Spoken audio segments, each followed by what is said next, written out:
The year was 1867, and the frontier town of Dusk Hollow carried the stench of sweat, smoke, and mean hearts. Heat rolled down from a sun that baked the dust into hard clay. The sound of boots crunching the earth was common, the rasp of spurs, the shuffle of horses tied to posts. But on that day, the air carried a sharper note, a woman's cry, cutting through the clamor like a knife through hide. She was on her knees in the dirt yard behind the saloon, her arms thrown around three small girls, each clutching at her skirts with desperate fingers. Her face was already marked with bruises, one eye swelling shut, blood trickling from a split lip. Above her loomed her husband, a man with a thick gut and harder fists, his breath sour with whiskey.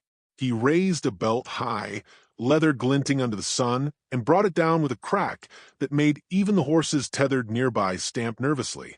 The woman didn't scream that time. She only bent lower, shielding the girls with her back. A circle of townsmen watched, some with folded arms, others with their mouths thin and tight. None moved. They muttered to one another, just loud enough for her to hear. 3 girls, not a son among 'em. Man's cursed, far as I see. Can't blame him for being sore. The husband's voice thundered above them. What good are you? 3 tries, 3 worthless girls. A man needs a boy to carry his name, not skirts cluttering his house. His rage cracked like gunpowder, each word a strike, and still she stayed crouched, whispering softly into tangled hair, telling her daughters to hush, that it would pass, that Mama would keep them safe. Yet her voice shook. Across the street, a man stood with reins in hand, silent as a shadow. He'd come into town for supplies, flour, tobacco, a few cartridges, and found instead this display of cruelty. His hat brim cast a line across his scarred cheek, the mark of some old fight. His coat was worn, his boots dusted from miles of riding. Folks knew him but didn't claim him. He lived out on the edge of things, where the prairie stretched wide and lonely. His name was Ezra Cutter, a rancher who spoke little and carried his grief close. He watched long enough to see no one else would act. A man could keep silent in saloon quarrels, in poker disputes, even when someone stole another's horse. But silence in the face of this? His jaw tightened. His hand loosened the tie on his holster. The next crack of the belt never landed. Ezra stepped forward, caught the husband's wrist mid-swing, and twisted. The sound of bone giving way was sharp, clean. The brute roared, dropping the leather strap, his eyes bulging as he staggered back. The crowd jolted but didn't intervene. They only muttered louder, like crows stirred from a carcass. Ezra's voice was low, steady, the kind that cut through noise without rising. That's enough. The husband's good hand fumbled for the pistol at his side, but Ezra's Colt was already out, black and certain in the sun. He didn't point it at the man's chest. He angled it just so, at his thigh, where a shot would cripple but not kill. The silence grew heavy. The woman's eyes, one swollen, the other wide with disbelief, fixed on Ezra. She pressed her daughters closer, unsure whether this stranger meant salvation or another form of ruin. The husband spat. You think you can take what's mine? She's my wife, them's my girls. Ain't no business of yours. Ezra's gaze flicked once toward the children. Their small faces, streaked with dust and tears, peered from behind their mother's skirts. Something shifted in his expression, a flicker of memory, quick and raw. He saw another woman in pain, a younger one his own, pale as death after childbirth. He saw a tiny form that never breathed. He buried them both beneath the cottonwoods by his ranch house, and for years he'd had only silence to keep him company. His voice came rough as gravel. They're not yours to break. He stepped closer, barrel steady. She's coming with me. The words hung like a judgment. The crowd stirred, uneasy, some whispering, some looking away. The husband's bravado faltered, but hate still burned in his eyes. He cradled his broken wrist and hissed, "You'll regret crossing me." Ezra didn't blink. Maybe, but not today. He holstered the Colt with calm precision, then extended a hand toward the woman. She didn't take it. She clutched her daughters tighter, trembling, her breath short. Trust was a luxury she'd been beaten out of. Her voice cracked like dry twigs. Why? Why would you help us? Ezra's scar pulled as his jaw clenched. Because no one helped mine. Something in that answer rooted itself in her. She rose slowly, gathering the girls, and with hesitation heavy as lead, she let him guide them away. They left town under a dying sun. Ezra's horse bore the youngest, a small bundle of limbs and quiet sobs. The woman walked beside the other two, her body stiff with pain, her gaze darting back toward the cluster of buildings shrinking behind them. Somewhere in that dust, her husband watched, plotting. She knew it, felt it like a thorn in her skin. By the time the horizon swallowed the town, the prairie stretched wide and cold. Night came swift, carrying a pale moon and the cry of coyotes. Ezra led them off the trail into a thicket where cottonwoods grew along a trickle of water. There he built a fire, striking sparks with practiced ease. The girls clung to their mother, whispering questions. Who is he? Will he hurt us? Why is he helping? Their voices were hushed, as though sound alone might call danger. Ezra unsaddled his horse, laid out simple rations. Hardtack dried venison. He set it before them without a word. Hunger outweighed fear. The girls ate with quick, furtive bites, crumbs falling into the dirt. Their mother hesitated, pride and suspicion locked in battle, then took a piece and chewed slowly. Ezra sat apart, shadows from the fire painting his face in hard lines. He didn't watch them openly, but his ears tracked every sound, every small cough, every crackle of the flames. After a time, the woman spoke, her voice still brittle. He won't stop. He'll come for me. Ezra kept his gaze on the fire. Then he'll find me waiting. The silence that followed was thick, broken only by the soft sniffles of children settling against their mother's lap. For the first time that day, no blows rained down on them, no cruel words cut the air, only the hiss of wood burning and the far-off howl of wolves. Ezra finally looked at her, his eyes dark but steady. Rest. You'll need strength come morning. She studied him across the fire, this stranger who'd stepped between her and death, who carried scars both seen and unseen. She didn't understand him, not yet, but her girls slept easier that night than they had in years, and when dawn came, she found herself still listening to the sound of his steady breathing, like the earth itself had given her shelter. Sometimes fate didn't wait for a man or woman to be ready. It laid its hand heavy without warning and dared them to carry what was given.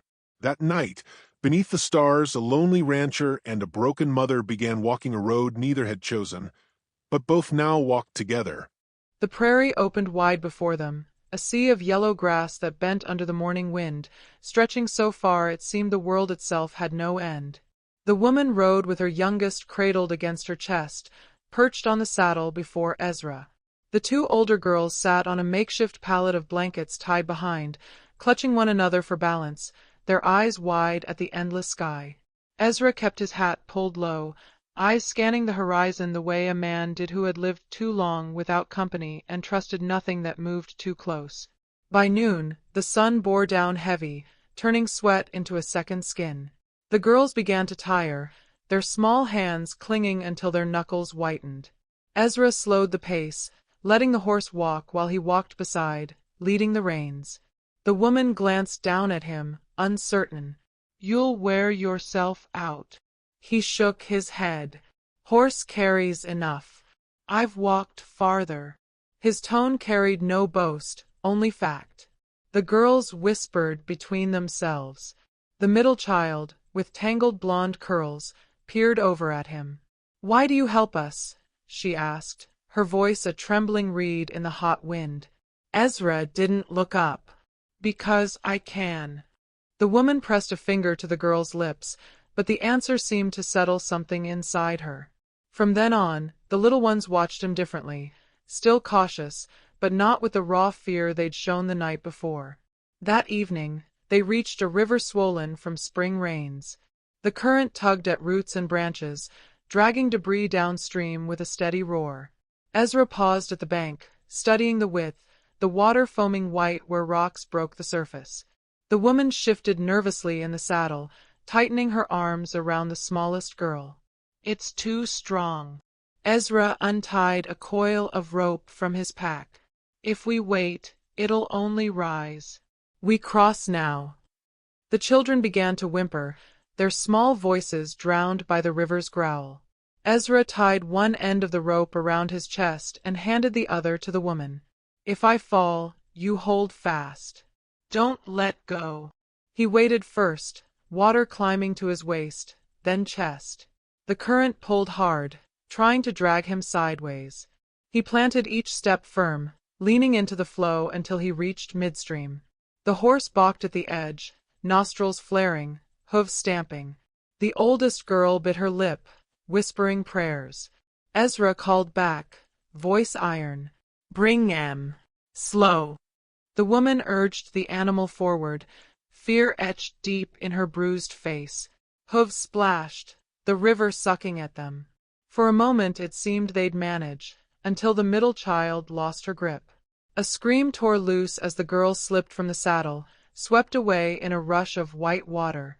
Ezra lunged without thought, tearing the rope free, diving headlong into the current. The cold hit like a hammer. He kicked hard, eyes fixed on the small body tumbling downstream. The girl's arms flailed, her mouth open in silent terror.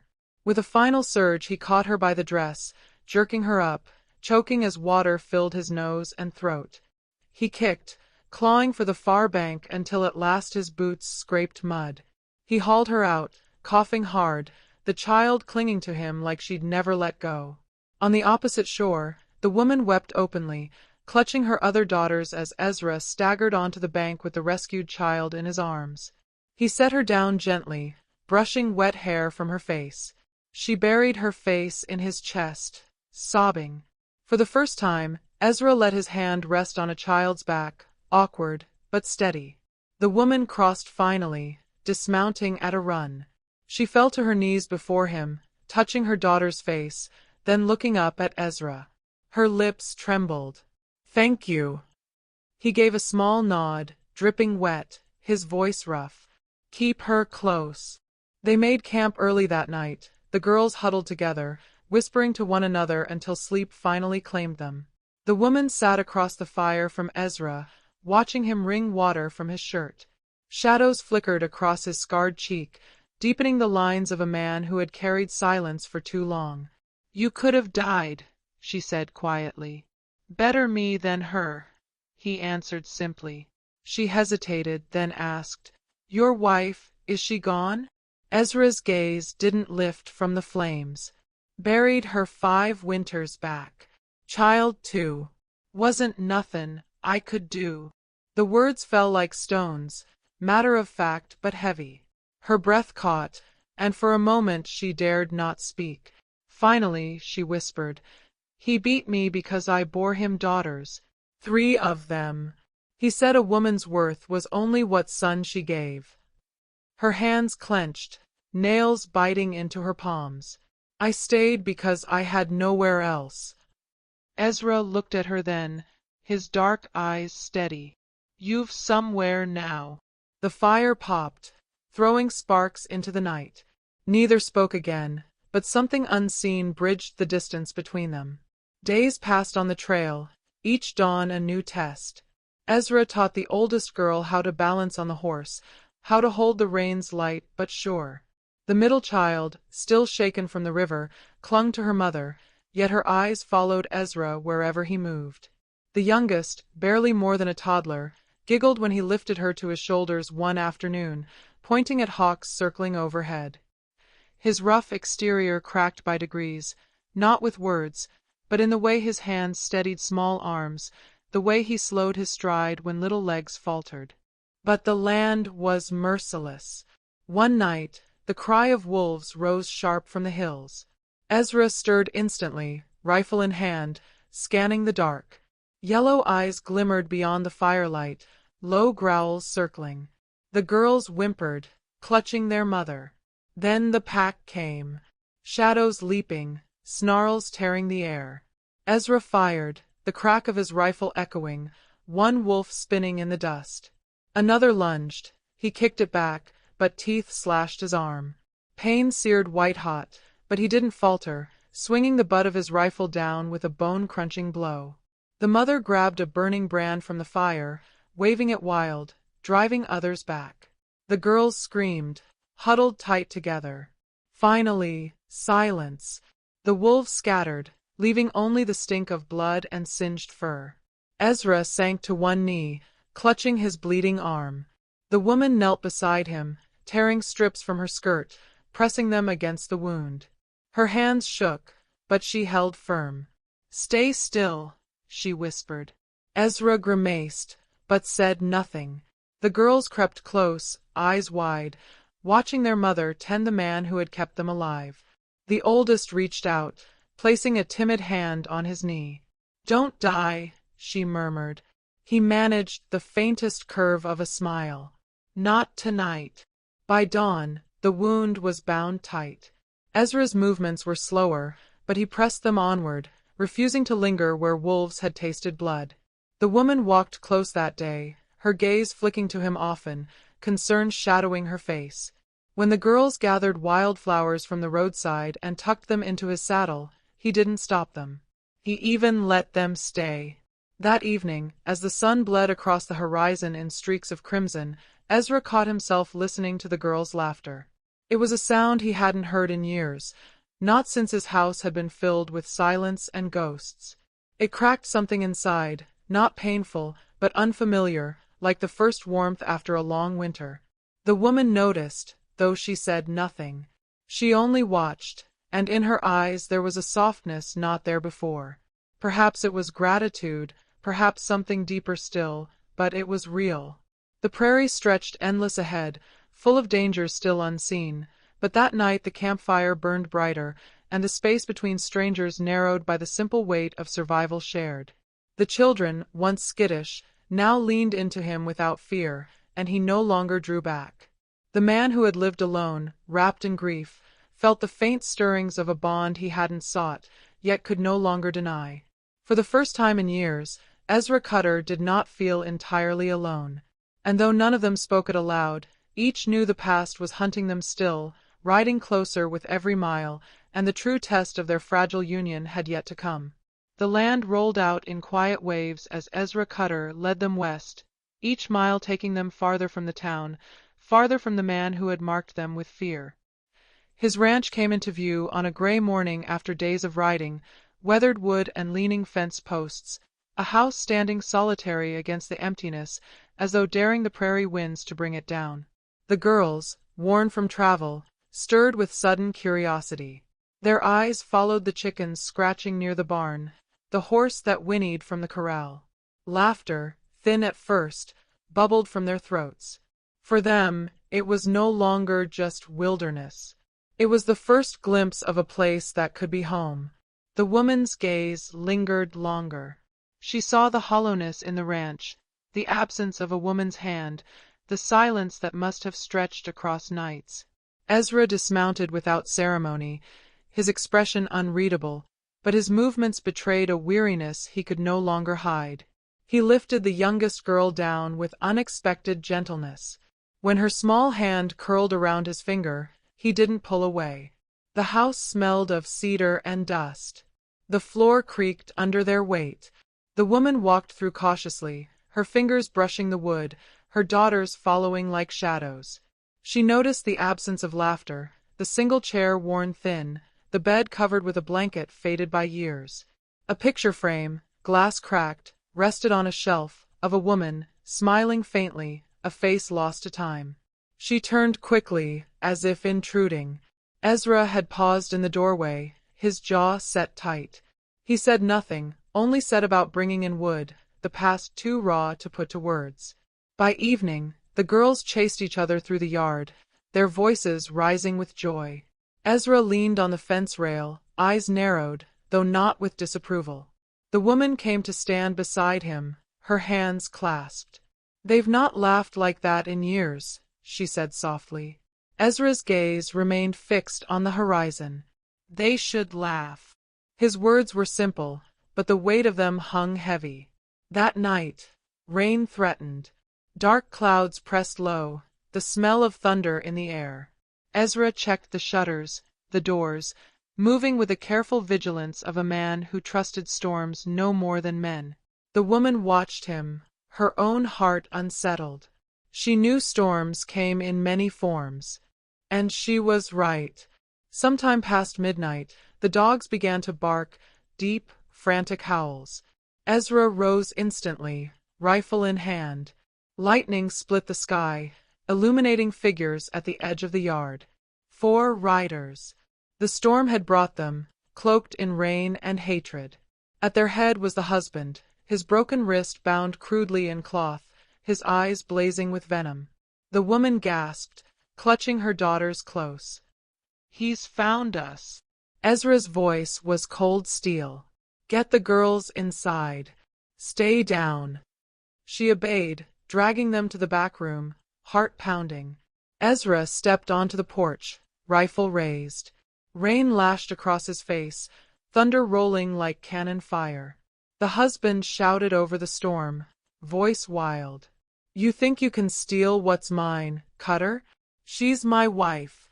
Them's my blood. You hand 'em over, or we'll tear this place apart."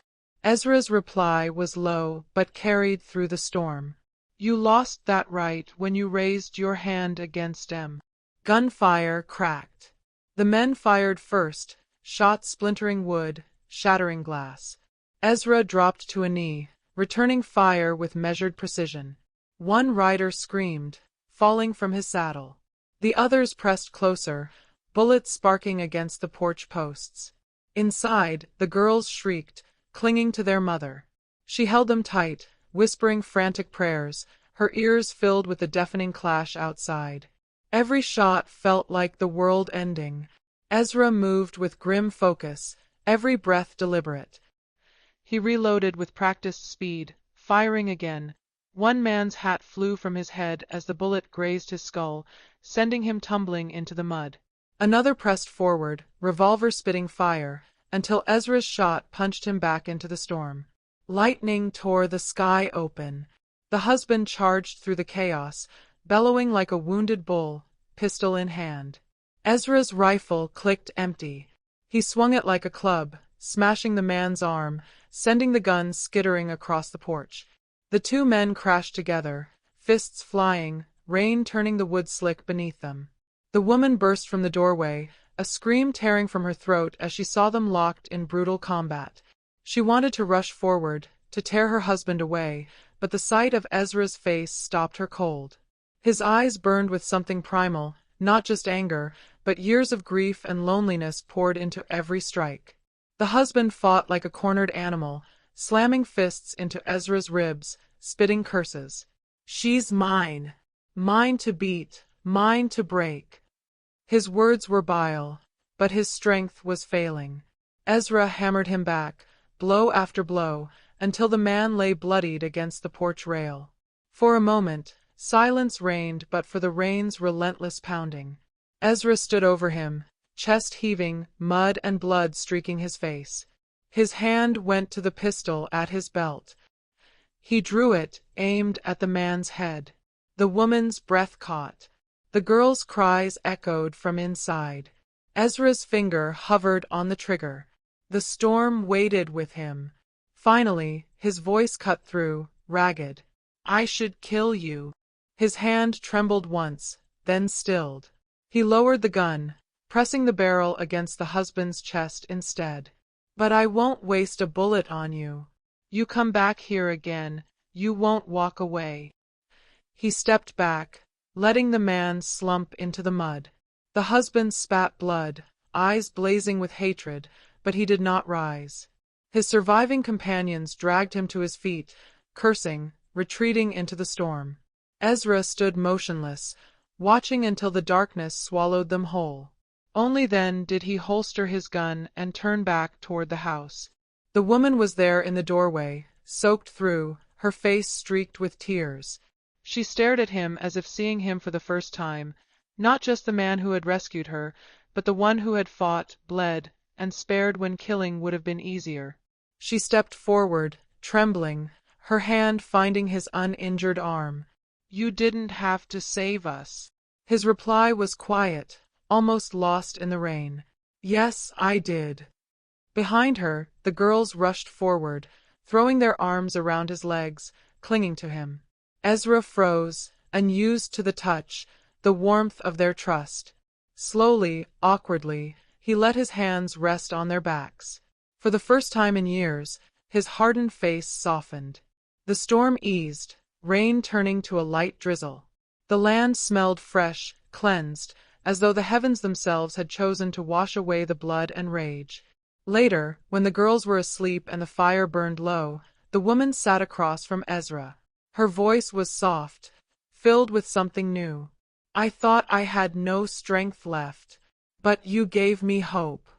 Ezra shook his head. You had the strength all along. I just gave you space to show it. They sat in silence, the crackle of fire filling the room. The weight of the night lingered, but so did something else, something fragile but alive. When dawn broke, the prairie stretched wide and bright, as if offering them another chance. The girls spilled out of the house, chasing chickens again, laughter rising into the clear air. Ezra stood on the porch, arms crossed, watching. The woman joined him, her hand brushing his lightly, tentative but real. He looked down at her, then at the children running through the yard. His voice was low, steady. This is home now. And in the hush that followed, the narrator's voice might have spoken to the wind, to the land itself. The frontier was no place for the weak. It broke men, it broke women, it swallowed children whole. But sometimes, in its endless cruelty, it forged something stronger than blood, stronger than fear. It gave them a chance to choose who they would be and what they would fight for. Ezra Cutter had chosen. So had she. And somewhere in the sound of children's laughter, in the warmth of a touch not taken but given, the lonely rancher was lonely no more.